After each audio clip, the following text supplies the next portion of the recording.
when the Nazis tried to invade Russia in winter, and the weather became a weapon.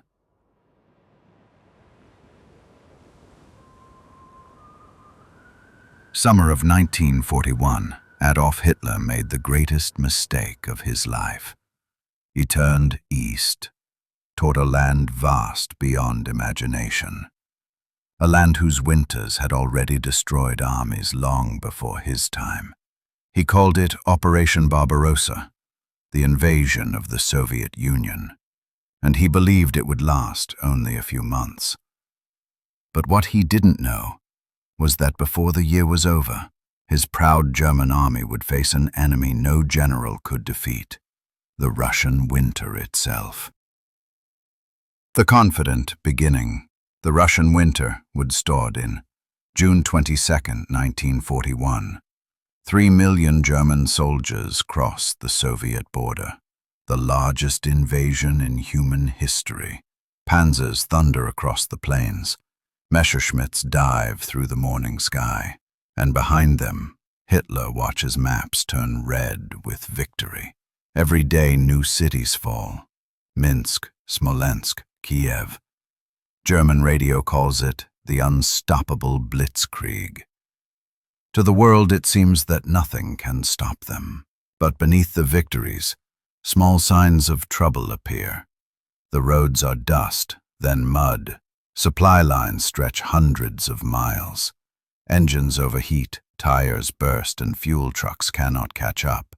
Generals warn Berlin, "We are winning battles but losing time. And time will soon become the deadliest enemy of all." The delayed attack. In July, Hitler pauses his advance on Moscow. He diverts his tanks south to capture Ukraine's oil and grain. It seems logical, but it steals the one thing the army needs most: summer. By the time the tanks turn north again, autumn has arrived. The dry roads become rivers of mud, the infamous Rasputitsa. Vehicles sink, horses die, men drag artillery by hand. One soldier writes in his diary, "We do not fight the Russians now. We fight the earth itself." The closer they get to Moscow, the harder the resistance becomes. Soviet troops fight for every street, every tree, every farmhouse. Civilians dig trenches. Factories move east, far beyond German reach, producing new weapons each day. And then, the snow deepens. The counterattack. Drums, trumpets, wind, shouting. December 5th, 1941. At 40 degrees below zero, the Red Army launches a massive counteroffensive. Fresh Siberian divisions, hardened by years in the cold, strike the frozen German lines. Their tanks move easily across the snow. Their soldiers wear white camouflage and fur coats. They were built for this. The Germans were not. Engines fail to start. Machine guns refuse to fire. Soldiers' fingers stick to the metal triggers. One officer writes, "We are not retreating because of the enemy. We are retreating because of the cold." Another notes, "A man who falls asleep outside does not wake up." In a single month, the German army loses more men to frostbite than to bullets. Hitler's denial. Hitler, shouting faintly, then silence. In Berlin, Hitler rages. He refuses to believe his invincible army is freezing to death. He sends orders from a warm room hundreds of miles away. "Stand and fight! Moscow is within reach." But the soldiers know the truth. They can see Moscow's lights on the horizon, and yet they will never reach them. The weather becomes a weapon. For the Soviets, the winter is not just a season. It is an ally. They strike when the cold is worst, when the Germans are weakest. Frozen rivers become roads for tanks.